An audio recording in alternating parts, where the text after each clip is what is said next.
Good morning and good afternoon. Welcome to another episode of Before Coffee. It is Wacky and Weird Wednesday. We're going to cover all the weird oddities and offbeat news that you might not hear about unless you hear it from us. We've got animals, we've got people making odd decisions in politics, just all the crazy stuff you never expected from humanity. This is Before Coffee, the father and daughter comprehensive news of Planet Earth podcast, where we look up our news 10 to 15 minutes before we've started and we haven't had any caffeine. You can still get a cup though, so warm one up and let's go into our headlines. Today on Before Coffee, France calls for Europe to cooperate on expulsion of undocumented migrants, while a British man is arrested in Chiang Mai for overstaying visa for over 25 years. And Roger for the United States on Weird Wednesday. What sparked the COVID pandemic? Mounting evidence points to raccoon dogs. Chimps prefer peeing together. A 600-hour of study shows. EU's green rules roll back, criticized for missing the point. Michigan veterinarian faces theft charge after refusing to return homeless man's dog. Also, Colombian police catch a man smuggling cocaine under his toupee. For our culture segment, on side A, our baby's first words. The vinyl carvers sparking a craze for cutting your records at home. And we tell you the truth, we tell you no lies, but it is National Fairytale Day, February 26, 2025 on Before Coffee.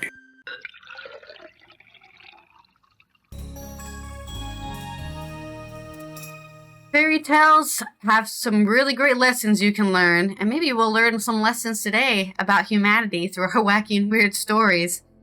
Let's roll the segue wheel first so we know what we have to say. Well, we'll try to know what we have to say. I'm going to have to make some changes to the wheel. You can add more stuff. Yeah. Let's throw a alliteration headline into it or something. You're going to have to give me a bad pun. That's all I can tell you right now. Bad pun, right? Okay. No good ones allowed. Only bad ones. They're all bad. My first story is about staying too long in countries and getting expulsioned. Expelled, that's the word. Expelled. Expulsioned. I've been expulsioned. My first story is on France 24. Who is it by? It says by empty. Okay, by France 24. Just somebody at France 24 is reporting on the story. Foreign French Minister Jean-Noël Barrot on today, the 26th of February, called for European governments to cooperate on restricting immigration from countries that refuse to take back undocumented migrants who are facing deportation from Europe. France's foreign minister said he wanted all European countries, not just the EU, but all European countries to cooperate and start cutting back visa available to nationals from countries that refuse to take back its illegal migrants expelled by Paris. There's no such thing as an illegal person. Anyways, Jean-Noël Barrot spoke after an Algerian-born man went on a stabbing rampage in eastern French city of Mulhouse on the weekend, killing one person and wounding several others in what President Emmanuel Macron called an Islamist terrorist attack. Wow, let's just go straight in with the propaganda, shan't we? The 37-year-old suspect was on a terrorism watch list, probably because they were from Algeria, and subject to a deportation order, probably because they're from Algeria. France sought to expel him multiple times, but Algeria refused to cooperate, French authorities say. This isn't our fault, this is your fault. Maybe because you put him on devil's advocate argument here. Maybe because you put him on a watch list and treated him like he was a terrorist, you said, you know what, fuck it, I'm gonna go do it. Listen, you guys are gonna treat me like a terrorist, I might as well join the local terrorist organization. Whatever. I'm just being a devil's advocate. I don't believe that either. If a country does not cooperate with the French authorities, I will propose that all European countries restrict the issuing of visas at the same time, Barrot told broadcaster France 2. When we do it on a national level, it doesn't work, unfortunately, he added. But if foreign governments cooperate, the European Union could consider reducing custom tariffs for such countries, Barrot proposed. It is a particularly powerful lever, he said. French authorities are seeking to tighten immigration policies and border controls in a move emblematic of the rightward shift in French politics and most of Europe's politics. If we would want our migration policy to be as effective as possible, there are many things that will be much more effective to do it at a European level, he said. Prime Minister Francois Bayrou was set later today, on the 26th of February, to chair a meeting on immigration controls, which will study 19 countries where we have the most difficulty in returning people without papers, Bayrou said on Europe 1 radio. Bayrou has called for a national debate on immigration and what it means to be French, suggesting that immigrants were flooding France. Of course, this is the same country that will say that person's a ninth generation Algerian, right? They won't accept people as French, even if they've never been to Algeria or wherever, Africa, Nigeria, whatever country. You know what? You're not French because you came from somewhere else 10 generations ago. You're not enough. It's not enough. Of course, this is coming after that sad tragedy where I think it was an Algerian kid or at least 20-year-old kid was killed by a police officer, and everyone went on protest. I think, was that last year or was it 2 years ago? It was recent enough that people still remember, that there is hate crime happening in France towards people who speak French, are French, as far as they're concerned. They look different, right? You're brown. You must not be French. Very simplistic view of humanity there. And that's why I think it's weird. France being weird yet again. You got a bad pun for me for that? No, I'm going to have to work on it. Okay. Next story is about a British man overstaying his visa. This is from Adam Judd on the Pattaya News. Chiang Mai immigration authorities, under the leadership of Police Colonel Sorachai Ampyong, Superintendent of Chiang Mai Immigration, have intensified efforts to crack down on immigration violations. Europe wants to act all in high-minded about their immigration crisis. Well, let's start checking ours. On the 24th, a British national was arrested for overstaying his visa by a staggering 9,135 days, which is more than 25 years, following a targeted operation in the city. During the inspection, authorities apprehended the British man, charging him with being an alien who resided in the kingdom after permission had expired. After informing him of the charges and his legal rights, officers transferred him to Chiang Mai City Police Station for further legal proceeding. He is now awaiting deportation into the United Kingdom. The suspect admitted to entering Thailand on the 9th of January 2000. Oh my god! That is 25 years. Oh my god. Wait a minute. He's like living in a whole different world, right? When he goes back to the UK, he's not going to recognize it. I think 2000 UK and 2025 UK is a totally different place. Sadly, a worser place, maybe. Under a 30-day visa exemption, when his permit expired, he failed to apply for an extension and instead successfully managed to evade authorities for over 2 decades. Almost 3 decades. 5 more years and he could have been having that 3-decade, hey, I'm still here. He reportedly lived in Bangkok for 13 years before relocating to Chiang Mai, where he resided for additional 12 years. During this time, he obtained a new passport, possibly in an attempt to avoid detection. However, Chiang Mai immigration officers tracked him down and made the arrest. Yeah, they probably saw this guy never left the country. Like, we have no exit visa for this guy. Well, maybe he went somewhere else. Okay, but I think Thailand has closed borders, so if you went in somewhere else, right, you'd still have to go through some sort of border security. This guy has never left the country.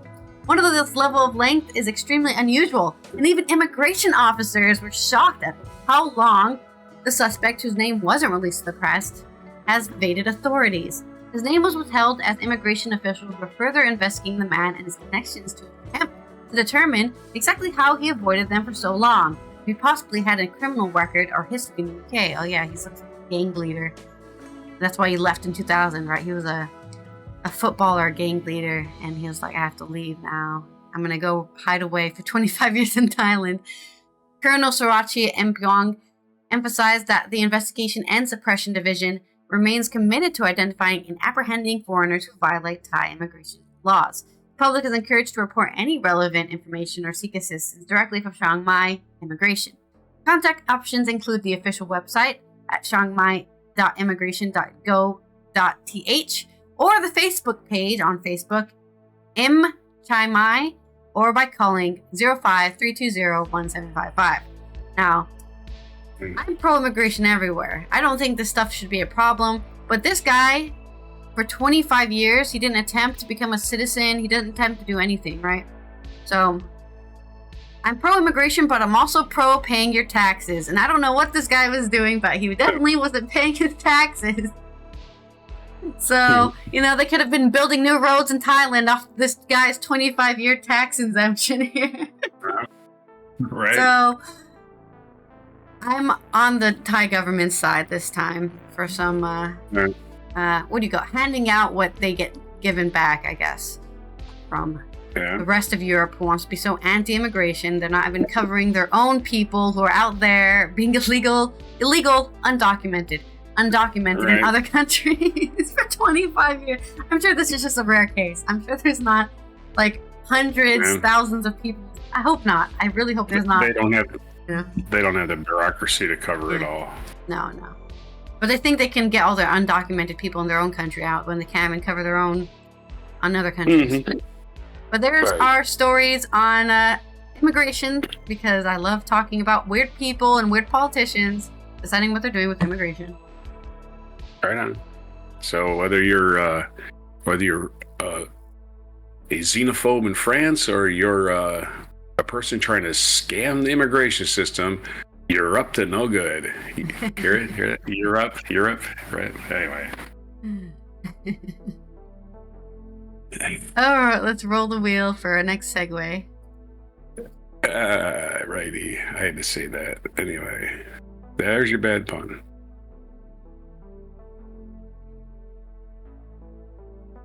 Non sequitur. Non sequitur about COVID. This is from nature.com. Malapati Smith. Oh, it's Smitri Malapati. Okay, his name back here. Smitri Malapati. This time 5 years ago, the virus that caused COVID-19 was spreading around the globe unchecked. One of the biggest questions that remains is, where did it come from?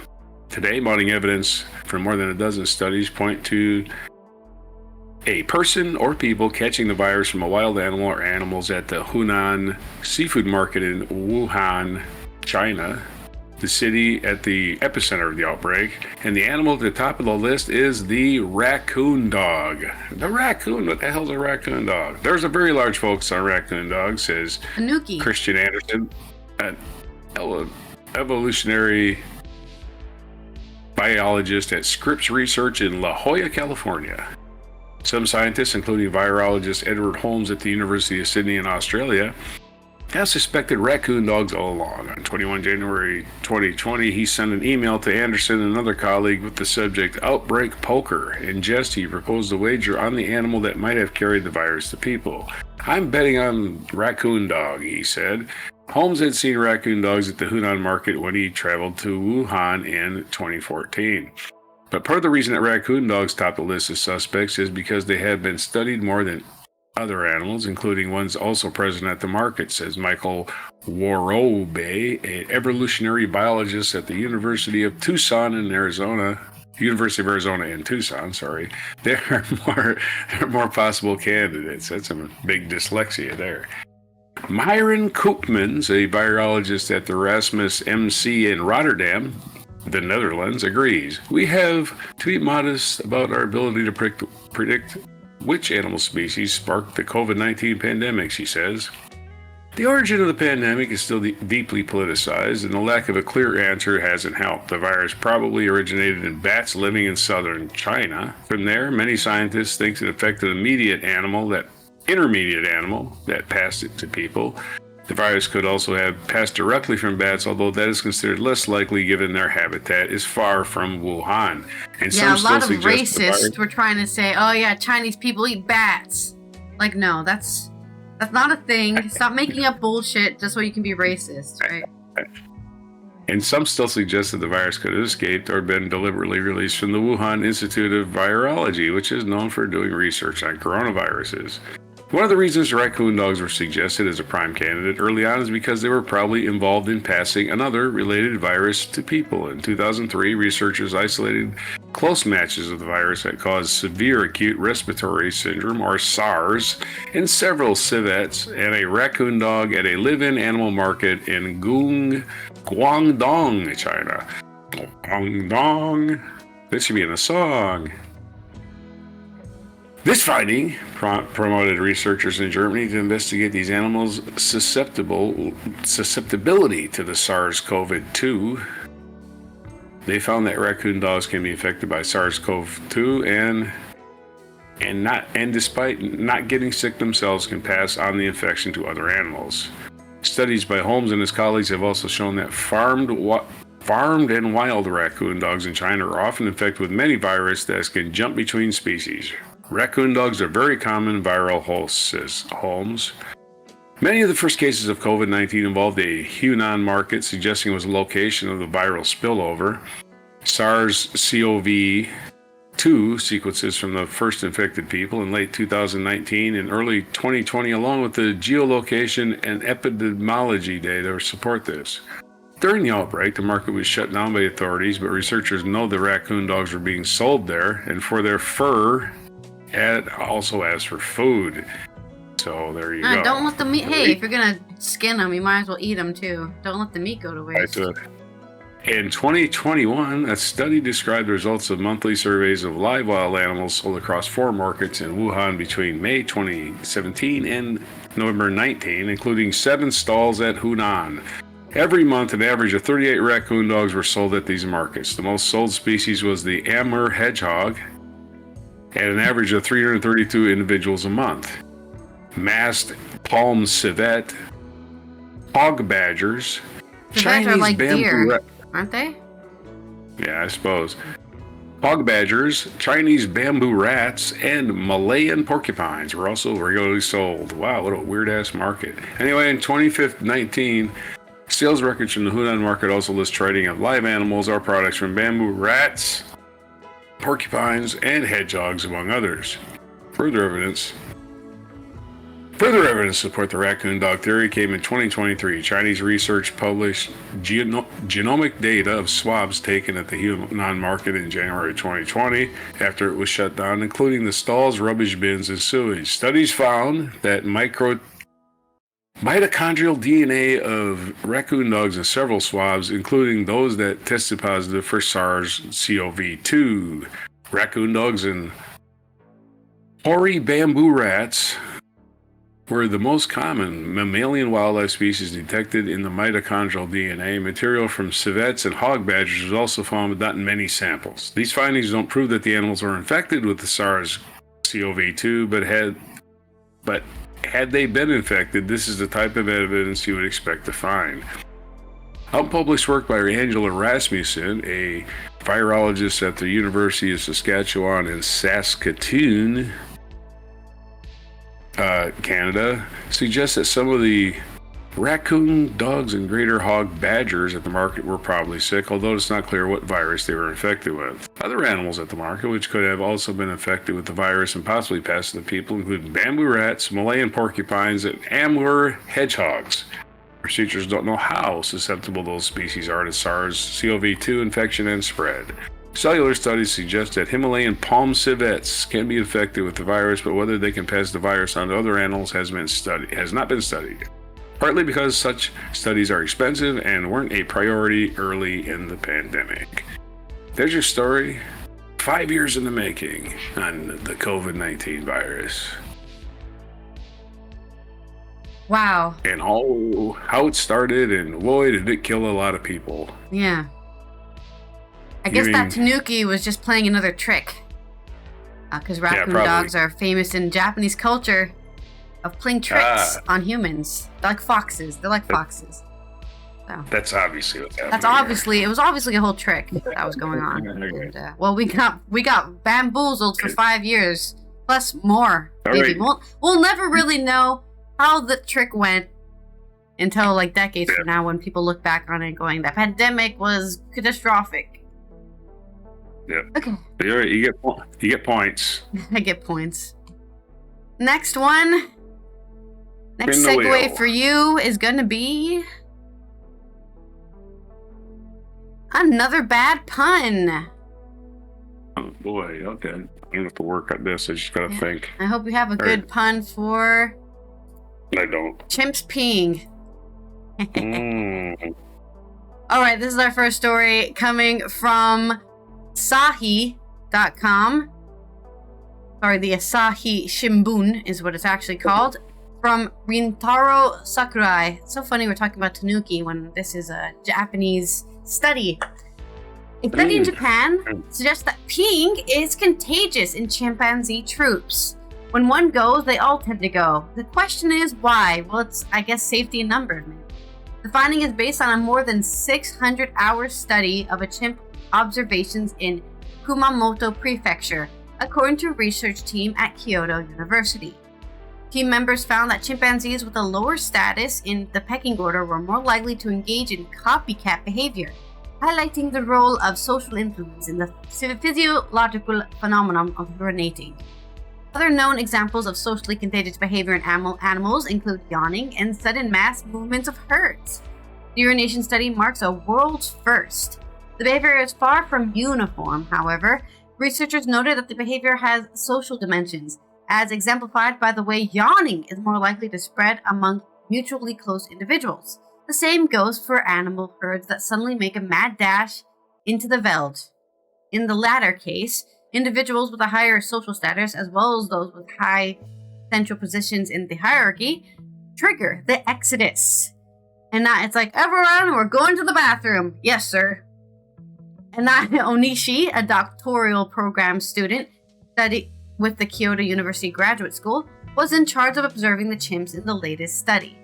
Over a period of 604 hours, Onishi and her colleagues monitored the behaviors of 20 captive chimpanzees in 4 groups of 5, aged between 28 and 53, at Kyoto University Wildlife Research Center, Kumamoto Sanctuary in Uki, Kumamoto Prefecture, and took notes of 1,328 urination events.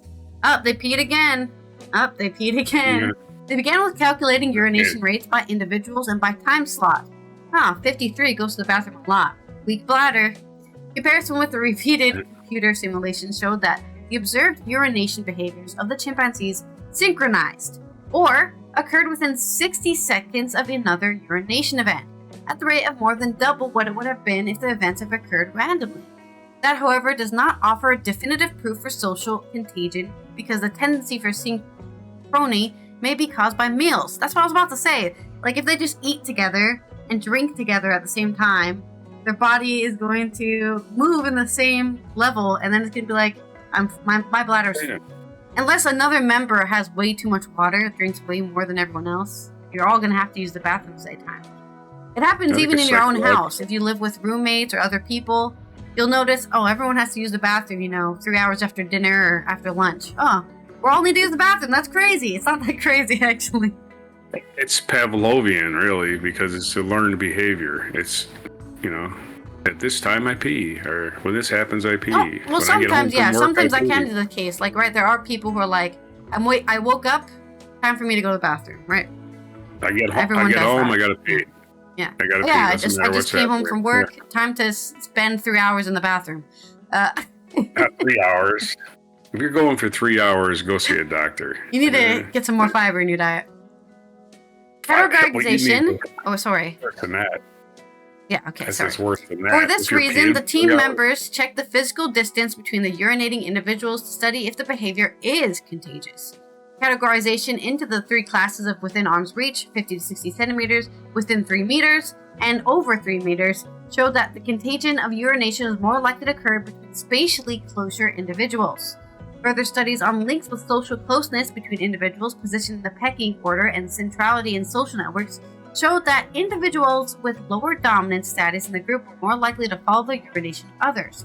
So I think the idea is they found out, let's say, chimpanzee Tommy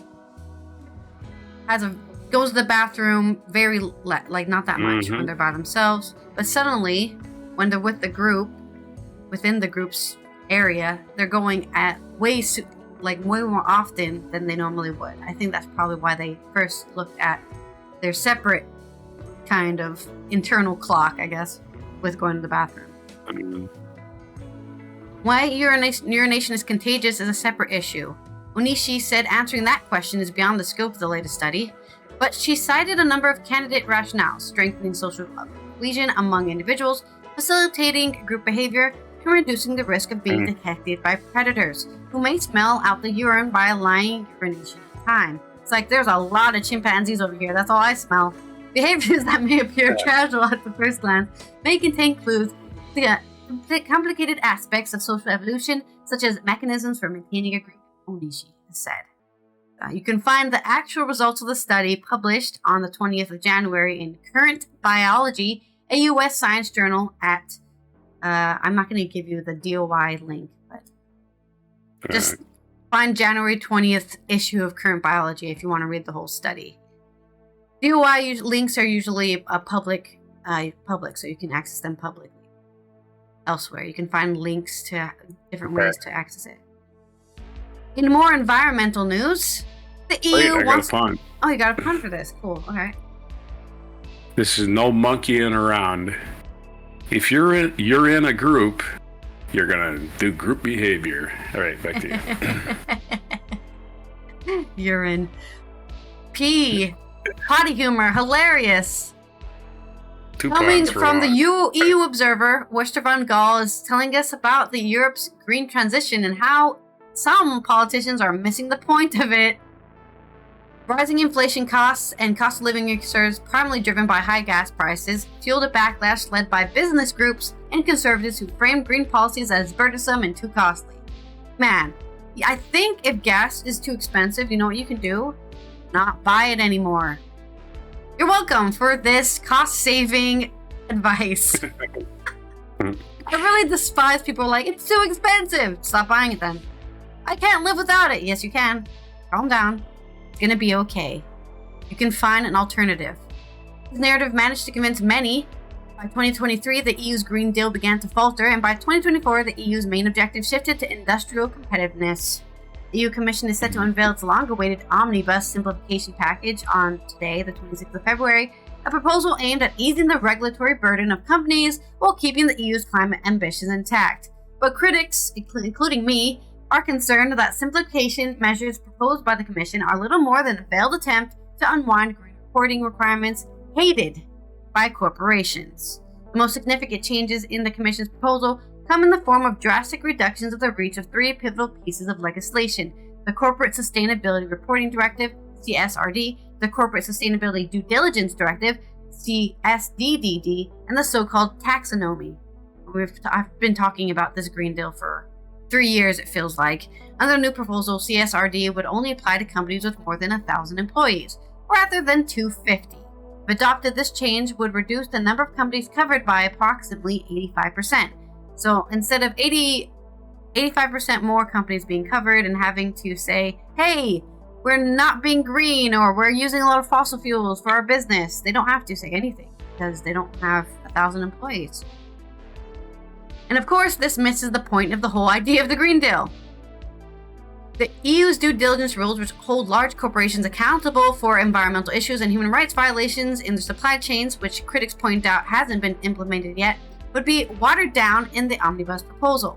The revised proposal limits reporting requirements to direct suppliers only, a move that lawyers for green NGO Client Earth argue ignores higher risk actors further down the supply chain. Referring to Mario Draghi's report on competitiveness, which the Commission President Ursula von der Leyen calls the blueprint for a second mandate, he calls for more investment and better access to capital markets by finalizing the Capital Market Union, none of which are addressed in the Omnibus package. By reducing the scope of green reporting standards, the Commission reduces transparency, Draghi said. Understanding risks is critical for attracting the kind of investment Draghi is talking about. Draghi advocates for gold-plating EU rules by national regulators, for having common standards and ending paper-based reporting, not rolling back green reporting requirements. Any steps that reduce the level playing field for investors misses the point. We need to ask how the package is going to improve competitiveness, she said. Business Europe, the lobby group representing large corporations in Brussels, has been driving force behind the calls to weaken the CSRD and the CSD regulations. Over 60% of companies cite regulation as a barrier to investment. Yeah, I would argue 100% of companies will cite that. You want to tell me what to do? My investments. Very easy excuse, right? Oh, the government's trying to control me. Now I'm not going to make enough money. Dutch NGO SOMO put its claim into perspective, calculating that companies lobbying against EU green directives have paid out $2.9 trillion to shareholders over the past decade, while the cost of compliance is just 0.13% of their annual shareholder payout. So it costs them more to ask the government to not regulate them than if they just followed the regulations to begin with. The logic here, there is none. And that's why this is wacky and weird news. Okay. In any case, Iñárritu Lleta's Italy's former prime minister, tasked last year to write the book on simplification, literally recently told the EU Observer that reducing the regulatory burden isn't about cutting the scope of existing rules, but preventing EU-wide rules from being transposed into 27 individual national laws. They want to make sure it's a broad spectrum law instead of like, oh, I have to change this stuff because I'm Italy or I'm France or I'm Netherlands. So it's a race to the bottom. Instead, corporate reporting standards and due diligence laws force exporters who want to gain access to EU single market to adjust to EU rules, thereby creating a level playing field. The changes proposed in Wednesday's omnibus proposal are not final. The package still needs to be negotiated between the Commission, the European Parliament, and EU member states. The Commission is pushing for a quick resolution, but the reality is that it is going to be difficult to get interinstitutional agreement, especially with mounting opposition not just within the Commission and Parliament, but also from civil society groups and investors. At the same time, the European People's Party, EPP, is pushing hard for the rollback of green rules, and is the most dominant political group in Brussels, and has already signaled its willingness to collaborate with the far right if von der Leyen's usual center-left coalition comes out against the plans. I'm very worried, Tagyata. If the EPP aligns with the ECR to push pieces of the omnibus through, the next few years could be a great bargaining game to put to gut the Green Deal. So this Green Deal, if it ever passes, may not even be a Green Deal anymore. As one politician was quoted as saying, we need to find a balance between saving the environment and saving the economy. And I'm like, nah, you can't have an economy if we're all dead. So I would say give the environment an 80% focus. Or, you know what, I'll give you 60-40 split, okay? But we're not going to find a freaking balance, because the balance of the economy winning and the environment winning is corporations killing the planet and we all die. So, wacky and weird. Coming out of European politics. That's my story. All right, I will quote Kermit the Frog when he said, "It's not easy being green." No, it isn't. All right. On to, I gotta spin the wheel. Gotta spin the wheel. I got mixed metaphor. Mixed metaphor about mixed stories, probably. Let's see. Michigan veterinarian faces theft charge after refusing to return homeless man's dog, it says here. Oh, eyes itching. This is from AP News. Grand Rapids, Michigan.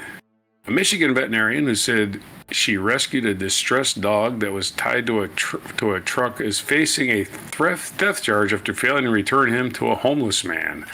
Amanda Hergenreder took the dog on a 2-hour drive to her clinic where she performed procedures to relieve a severe urinary tract infection and removed a rotten tooth. She named him Big B and says the 16-year-old pit bull is thriving nearly 4 months later, but the Kent County prosecutor said Big B belongs to Chris Hamilton, who lately lacks a permanent home in the Grand Rapids area and claims ownership of a dog known to him as his beloved Vinny. You don't get to rename my dog, lady. Anyway, I just want my dog back, Hamilton, 57, told Wood TV. I had my dog 15 years, never neglected him, and, we loved each other. I mean, I felt like I lost part of my body after that. Never felt the same after losing him. Prosecutor Chris Becker said it's a simple case of larceny, a misdemeanor that carries a maximum sentence of 93 days in jail. Jury selection for future trial is scheduled on March 6th. You don't have a right to just take something because you feel something's wrong. People have a very big attachment to their animals, Becker told the TV station. No matter where you are in life, what your stature is in life, to be it rich and poor, whatever it is, there's something that's important to an individual. Hergenreder said she was in Grand Rapids in November for a professional conference when she saw the dog tied to a truck near a Big B coffee shop. There is no dispute that she called the police department and the animal shelter and talked to a shop employee. No energy, very lethargic, Hergenreder said of the dog. We carried him to our vehicle. It was just very sad. A 15-year-old dog is bound to be a little lethargic, sorry. I mean, you are a veterinarian, right? Hergenreder said she performed medical procedures at her clinic worth $30,000. She said she runs and plays at her home, adding that she is starting to slowly see the light come back in her eyes. Hamilton acknowledged that he tied the dog to the truck while he walked to a gas station. He said when he returned about 45 minutes later, coffee shop employees told him, some lady in a van came and took my dog, snipped the rope. What the hell? Hergenreder's attorney, Miles Greengard, is offering a vigorous defense to the veterinarian. He says she fears the dog won't get the attention he needs in old age if she gives him up. Mr. Hamilton didn't even take such basic steps as licensing the dog. He's this homeless dude, right? He's gonna, okay. Greengard told the Associated Press on Tuesday, now he expects a benevolent doctor to give the dog renamed Bigby the medical treatment he's been denied and needs moving forward, and then give the dog back. I think it's an unfortunate situation all the way around, Greengard said, but I'm glad Bigby is living his best life, which of course is not the dog's name. The dog's name is Vinny, so why are you calling him Bigby? He's been Vinny longer than the name you gave him. Anyway, there's your story.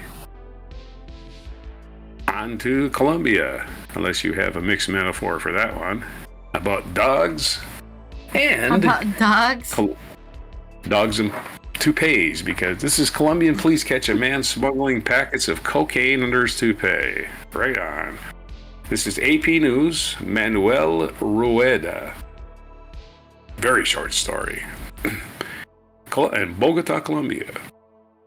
Colombian police apprehended a 40-year-old man attempting to smuggle several bags of cocaine concealed beneath a meticulously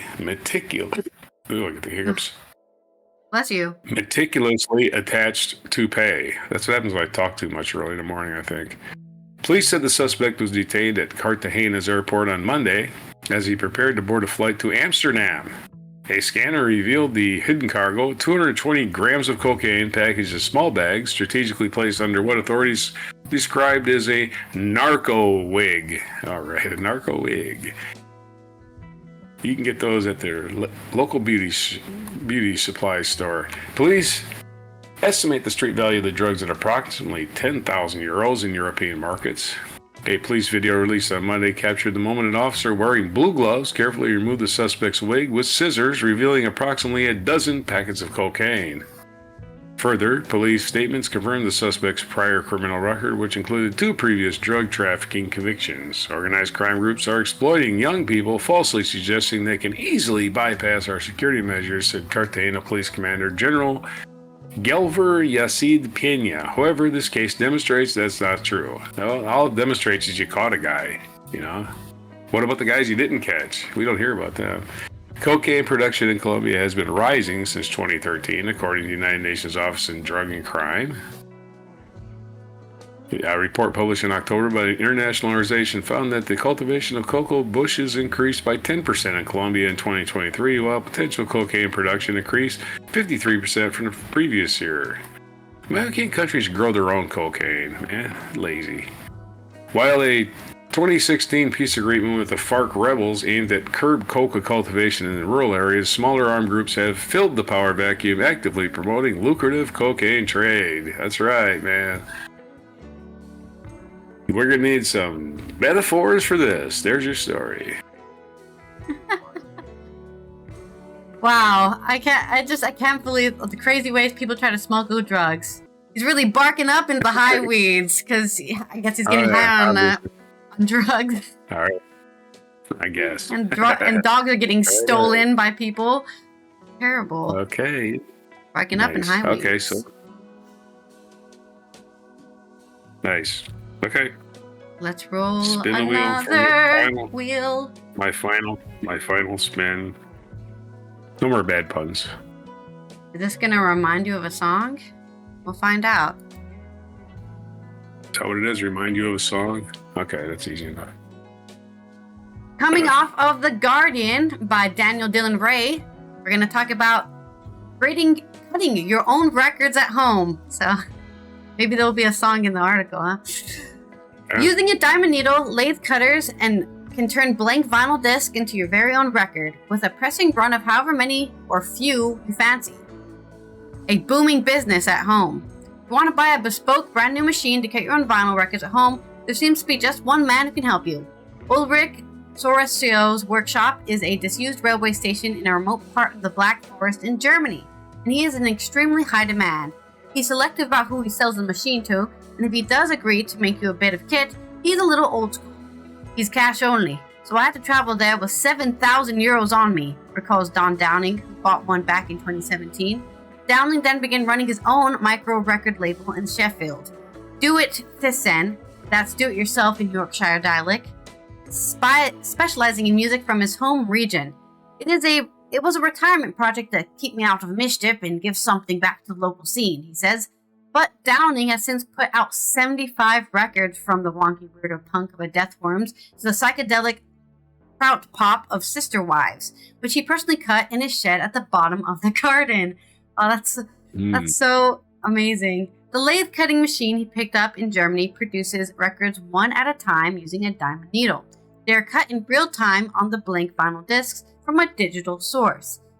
That's so cool. You can turn digital to analog in your own house. No wonder it's 7,000 euros. Wow. This service and the record labels using it are booming. When I wrote our business plan 7 years ago, I did loads of research and found 2 or 3 other lathe cutting services, says Tasha Trigger, who co-runs Lathe the Grave. And now they're 10 a penny. The enigmatic Soroso in Germany may be the only place to buy a freshly minted machine. With more people refurbishing and selling older models, records are becoming more readily affordable in small batches from an increasing number of sources. No project is too small for us, Trigger says.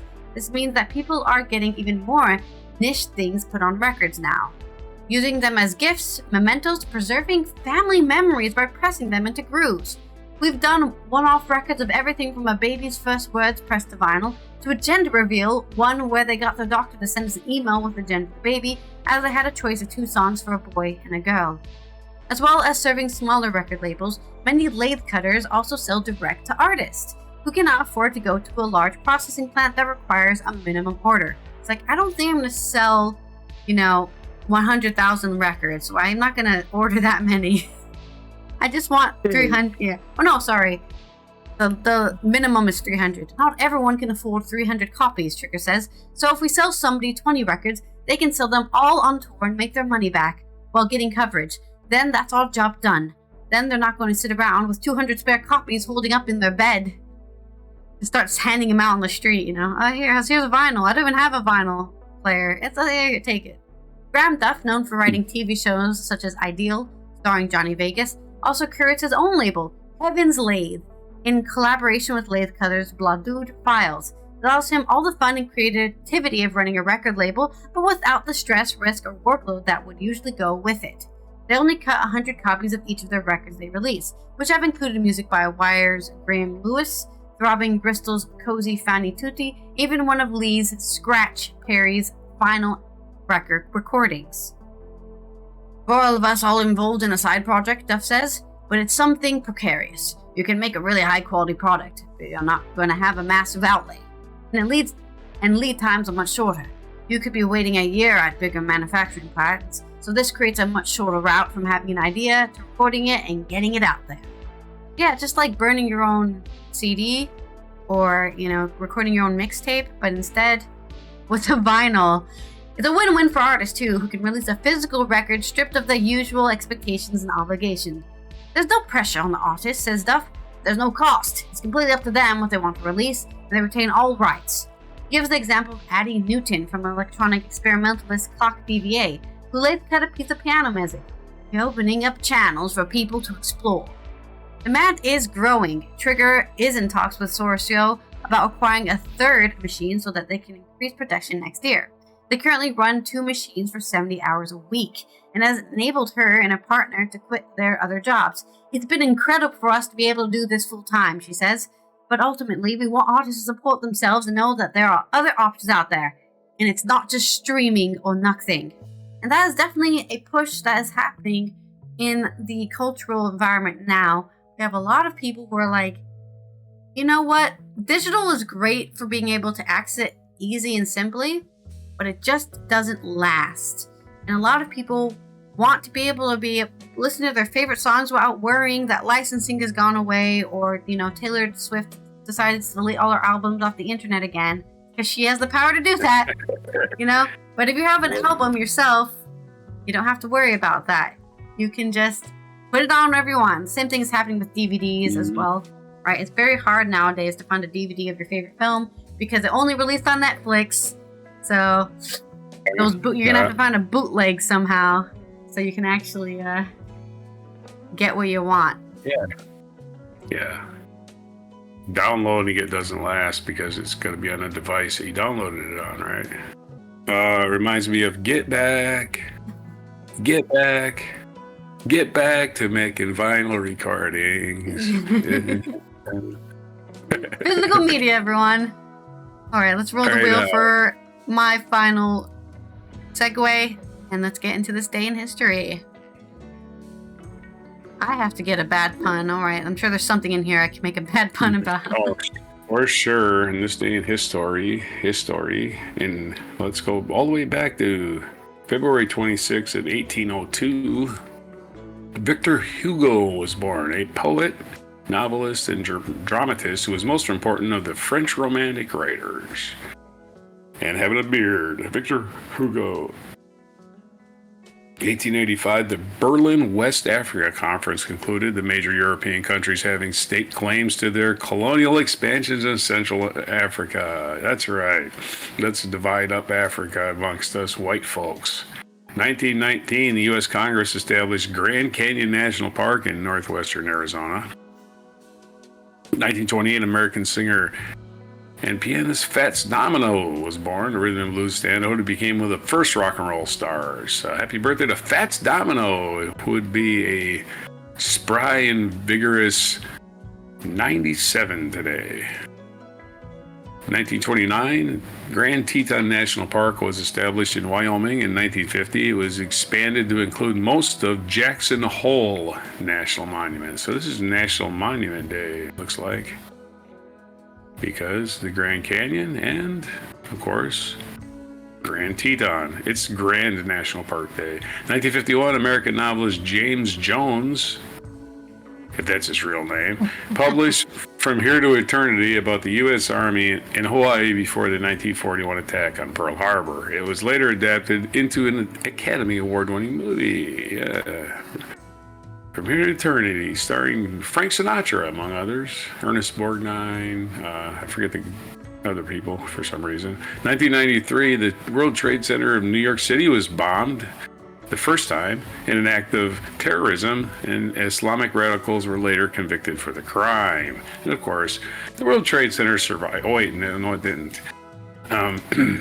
2012, national debates about racism and racial profiling ensued after Trayvon Martin, an unarmed African-American teenager returning from a convenience store in Sanford, Florida, was fatally shot by a neighborhood watch volunteer, George Zimmerman, who later successfully argued that he had acted in self-defense, even though he confronted somebody who was doing nothing wrong. Wait a minute, you're black and you're walking. You must be doing something wrong. Anyway, 1815, well, sorry about the dark comedy. In 1815 on this day, it was the end for, well, at the beginning of the end for Napoleon anyway. He escaped from Elba. Napoleon escaped from Elba, Forced to abdicate as French premier in 1814, Napoleon escaped from exile on the island of Elba on this date, 1850, and gathering sport and route, retook power on his return to Paris on March 20th, ushering in the 100 days. So Napoleon 100 days before he basically was ultimately defeated. And our feature biography today is Johnny Cash's birthday. He was born today on February 26, 1932 in Kingsland, Arkansas, and died September 12, 2003 in Nashville, Tennessee, at the age of 71. Not nearly enough years for Johnny Cash. Other birthdays today: Jackie Gleason, American entertainer and actor, born in 1916. Ariel Sharon, Prime Minister of Israel, born in 1928. We did Johnny Cash.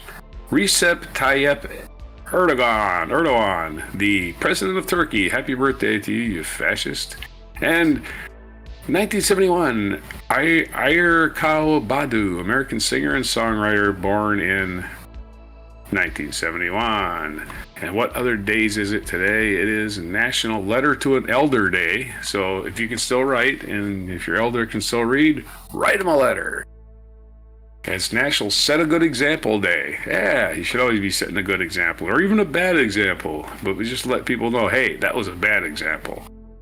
And it's also National Fairytale Day. So a lot of politics nowadays, especially in the United States, is just one side just making shit up to justify the shit that they do. And it's like, oh yeah, it's all a fairy tale. Because they want you to believe they're doing good things for you when they're not. So it's Fairytale Day. A lot of people love fairy tales. And it's National Pistachio Day. So there's your news, there's your nonsense, there's your game show, your spinning wheel, everything for this Wednesday, February 26th on Before Pistachios. What's a pistachio's favorite song? I don't know.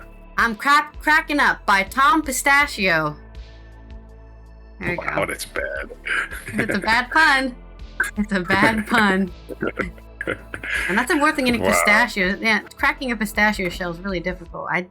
Sometimes you have to use your teeth. Or maybe I should just get a nut crusher. A nut crusher. Nut cracker. If they're split up, if they're not naturally split open. Yeah. They used to put that red stuff on them. They used to put that red stuff on them. They split them open, I think, and that's what it used to be red. Nobody remembers that anymore. Pistachios I remember them being red. Yeah. Yeah, you couldn't get pistachios that weren't red. People thought they were naturally red, but it would leave that red dye all over your lips when you ate them. Yeah. Huh. Yeah, I wonder what that was. It was insecticide and probably to make them split open, I believe. Insecticide. Why did the red pistachios disappear? Now you've made me really interested in this. So I have to look it up. Okay, you got the video, right? I was from Syria. So they used the red dye to hide like the brown molted coloring. And that's what they did in the Middle East. So it was more of a Middle Eastern thing. And then when they imported them, they kept that bit. And then slowly Americans were like, let's stop doing that because we're not Syrian. we don't like having lipstick on our lips all day. Yeah. Anyways, this has been Wacky and Weird Wednesday on Before Coffee. Allison from the Netherlands, Roger from the West Coast of the United States. As we tie up another show, make sure you're subscribed to our YouTube channel, Ali and Raj. Turn the notifications on so you know when we go live. Tomorrow will be our Thursday's 13 episode. We'll have a list of 13 things. I'm also going to have a list of 10 things for my culture segment because I already have that down. And we'll just be listing off stuff. So if you want to see some lists, maybe have us argue about if that deserves to be on the list, check that out. Let's go to our mic drop moment. What got you started performing in prison? Well, I had a song called Folsom Prison Blues that was a hit just before I walked the line. And the people in Texas heard about it at the state prison and got to write me letters asking me to come down there. So I responded, and then the warden called me and asked if I would come down and do a show for the prisoners in Texas. And so we went down, and there's a rodeo at all these shows that the prisoners have there. And in between the rodeo things, they asked me to set up and do 2 or 3 songs. So that was what I did. I did Folsom Prison Blues. A rodeo, huh? Which they thought was their song, you know. And I walked the line, hey, Porter, cry, cry, cry. And then the word got around on the grapevine that Johnny Cash was all right, and that y'all That's what seen him. grapevines do, So don't requests they? started coming in from other prisoners all over the United States. And then the word got around. So I always wanted to record that, to record a show because of the reaction I got. It was far and above anything I had ever had in my life. The complete Must have been crazy to explosion experience. of noise and reaction that they gave me with every song. So then I came I back don't the have next a lot year to and played the say. prison again, the Overstay show. Came back again the third year and did the show. And then I kept talking to my producers at Columbia about recording one of those shows. It was so exciting. I said that the people out there ought to share that, and feel that excitement too. So, Yeah. preacher friend, a friend of mine. That's what music's and, for, sharing Floyd Gossett excitement and set it up. Stuck for in us. prison. yep. Lou Robin and They're still humans and a that lot of deserve other people some sort of involved at Folsom happiness, Prison. I So suppose. we went into Folsom on February 11th, 1968, and recorded the show live. Before we hear one of the tracks from that live album, tell me what it was. What kind of reaction surprised you the most when you were performing for prisoners? Well, they think murder. Like, what do you think was going to happen? They're Well, going to what murder him really on stage? surprised me was any kind of prison song, I could do no wrong. If it's whatever, the prisoner song or San Quentin, a song of mine. But they felt like they could identify with me, I suppose. I sang songs like Dark as a Dungeon or Bottom of a Mountain, songs about the working man and the hard life. And It is of course, true. they've The been most through the hard prisoners life. are All of them are. They wouldn't usually be there, working so class they kind of related to all that, I guess, the songs I because chose. they're just kept down and they have to break the Little, law in order to keep up. love songs, very few. He sang a lot of songs about prison, too, songs so. about Yeah. the down and outer. Very And so relatable for then people in requests prison. started coming in for me to go to other prisons, and it got overwhelming. So I decided I would do 2 or 3, and I wouldn't do any more because one thing, my wife was scared to death, and the other women on the show were too. So I decided not to. It's still a great experience to get on stage and perform. Well, like you said, it was like something you never experienced before.